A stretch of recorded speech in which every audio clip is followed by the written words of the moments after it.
Hai, welcome back to my YouTube channel. Jangan lupa subscribe, like, comment, and share ya. Oke, kita lanjut ke bab 2. Clarissa koma.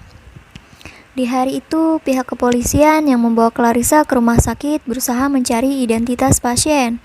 Ia menemukan sebuah telepon dan KTP di dalam tas Clarissa. Polisi pun mencari nomor telepon orang terdekatnya. Berhubung di HP Clarissa hanya ada 2 kontak yang sering dihubunginya, itu Kevin dan Maya. Tapi waktu itu Kevin tidak mengangkat teleponnya. Hingga akhirnya polisi menghubungi Maya. Sekitar jam 3 sore, HP Maya pun berbunyi. Maya saat itu sedang makan bersama ibunya. "HP kamu bunyi tuh," kata ibunya. "Iya nih mah, Clarissa yang nelpon," sambil senyum dengan ibunya. Dan Maya pun menjawab telepon tersebut. "Halo Riz," ujarnya. "Apakah Anda orang terdekat saudari Clarissa?" tanya seorang polisi. Seketika senyuman yang tadinya menghiasi wajah Maya pun hilang. Ia merasa tidak enak hati.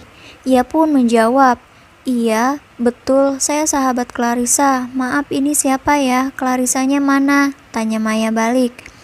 "Kami dari kepolisian ingin mengabarkan bahwa saudari Clarissa mengalami kecelakaan dan kami membawanya ke rumah sakit," jawab pihak kepolisian. Mendengar hal tersebut, Maya yang sedang memegang gelas minumannya pun menjatuhkannya tanpa sengaja karena ia terkejut. Ia langsung berdiri dari kursinya. Ibu Maya yang sedang duduk di meja makan pun terkejut dan bertanya, "Maya, ada apa sayang?" tanya ibunya. "Clarissa kecelakaan mah," sahutnya. "Aku pamit ke rumah sakit sekarang ya mah," sambungnya sambil bergegas ingin pergi. "Kamu mau mamah temenin nak?" tanya ibunya.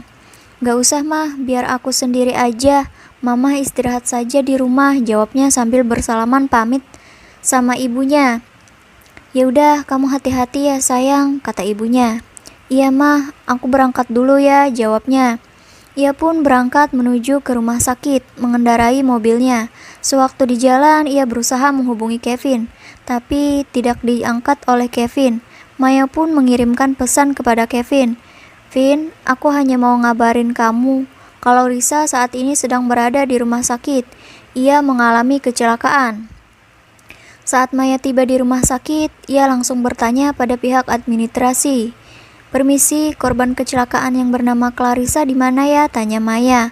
"Pasien saat ini sedang dirawat di ruang ICU," sahutnya. "Makasih," ucap Maya. Maya langsung berjalan menuju ruangan tersebut.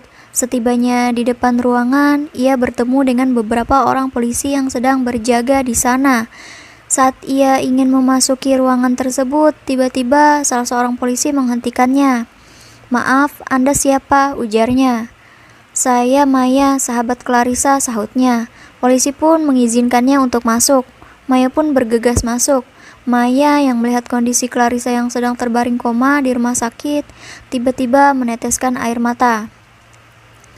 Sedangkan ibu-ibu yang menabraknya hanya mengalami luka ringan di bagian dahinya sebelah kanan, akibat benturan yang dialaminya itu.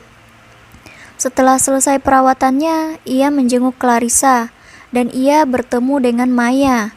Mereka pun saling berbicara, dan ibu itu pun menjelaskan kejadian tersebut. Ia bersedia menanggung semua biaya pengobatan Clarissa sampai sembuh. Ibu itu bernama Rani, seorang pengusaha kosmetik yang sangat terkenal dan memiliki banyak perusahaan lainnya.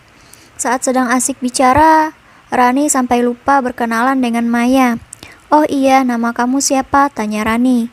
"Saya Maya, sahabatnya Risa, Bu," jawab Maya. "Mohon maaf, Dek, apa kamu udah ngabarin keluarga Clarissa?" "Sebenarnya Risa sudah tidak punya siapa-siapa lagi, Bu. Dia hanya punya saya sebagai sahabatnya. Ibunya sudah meninggal 7 tahun yang lalu," jawab Maya sedih. Rani pun ikut sedih. Ia teringat anaknya yang hilang dulu. Tiba-tiba Willy, suaminya Rani yang habis dari luar kota, datang. Ia sangat cemas dengan kondisi istrinya, dan ia pun mengajaknya pulang untuk beristirahat. "Maya, saya titip Risa ya. Kalau apa-apa, kamu bisa hubungi saya. Ini kartu nama saya," ucap Rani. Beberapa hari kemudian, Risa belum juga bangun dari komanya. Selama Risa koma, Kevin sama sekali tidak pernah menjenguknya. Padahal Maya sudah mengabarinya berulang kali. Tapi Kevin bilang ia sangat sibuk, sehingga ia tidak bisa datang menjenguk Risa. Kesel dengan hal tersebut, Maya mencari tahu tentang Kevin. Ia memerintahkan Parjo anak buahnya untuk mengawasi Kevin. Si Parjo orang suruhan Maya pun menyelidiki segala aktivitas Kevin. Hingga akhirnya mereka pun menemukan informasi yang sangat penting tentang Kevin. Parjo, anak buah Maya, mengirim sebuah foto kedekatan Kevin dengan perempuan lain yang bernama Tara di sebuah kafe. Foto tersebut sangat menunjukkan kemesraan mereka. Maya yang melihat foto tersebut pun sangat marah. Ia langsung menghubungi orang suruhannya tersebut. Halo Jo, pokoknya kamu harus pantau terus kegiatan Kevin dan juga perempuan itu. Jangan sampai ada yang terlewat perintah Maya. Siap bos, sahut Parjo. Setelah selesai menelpon Parjo, Maya langsung masuk ke kamar tempat Clarissa dirawat. Ia pun duduk di kursi samping Clarissa yang sedang terbaring koma. Ia pun meneteskan air mata sambil memegang erat tangan sahabatnya dan berkata, "Riz, kamu kuat. Kamu bisa melewati ini semua. Kevin benar-benar keterlaluan. Dia bilang dia sedang sibuk dengan kerjaannya, sehingga ia tidak bisa menjenguk kamu. Tapi kenyataannya, ia malah jalan dengan wanita lain, sedangkan kondisi kamu sekarang sedang kritis." Tiba-tiba, Clarissa mengalami sesak seakan tidak bisa bernafas. Maya yang melihat itu pun kaget dan panik. Ia pun langsung berteriak memanggil perawat ataupun dokter, sambil memencet bel pemanggil perawat di tangannya. "Tolong, suster, dokter," ujarnya sambil berteriak. Tiba-tiba suster dan dokter masuk ke kamar ruang Clarissa dirawat. Dokter pun meminta Maya untuk menunggu di luar, karena mereka ingin menangani Clarissa. Kondisi Clarissa pun melemah. Nampak terlihat di alat monitor tersebut bahwa jantungnya berhenti berdetak. Dokter pun berupaya menanganinya sebaik mungkin. Ia menggunakan alat kejut jantung agar jantungnya bisa bekerja lagi. Namun, setelah melewati penanganan yang harus dilakukan untuk kondisi pasien tersebut, dokter pun menggelengkan kepalanya ke arah perawat lainnya, menandakan bahwa pasien tidak terselamatkan. Clarissa dinyatakan meninggal. Dokter pun keluar dari ruangan tersebut.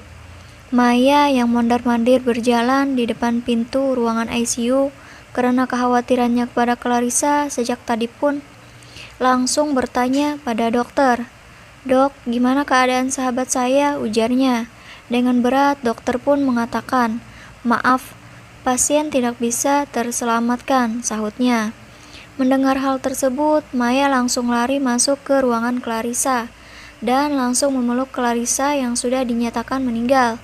Ia pun tidak mampu menahan air matanya. "Risa, bangun!" teriak Maya sambil memegang bahu dan menggerak-gerakkan badan Clarissa. "Kamu gak boleh pergi secepat ini, Riz," sambungnya sambil menangis. Tiba-tiba saja suatu keajaiban terjadi. Ia mulai bernafas kembali, jari tangannya pun bergerak, dan mulutnya mengeluarkan suara yang sangat pelan. "Maya," ucapnya. Maya pun terkejut melihat suatu keajaiban itu. Ia merasa sangat bersyukur. "Suster, dokter, Clarissa masih hidup," bicara dengan suster dan dokter yang masih di sana. Dokter pun segera memeriksa kondisi Clarissa, dan ternyata memang benar ia masih hidup. Clarissa sadar, tapi kondisinya masih lemah. Dokter pun menyuruhnya untuk beristirahat. Oke, terima kasih. Ikuti terus cerita selanjutnya ya.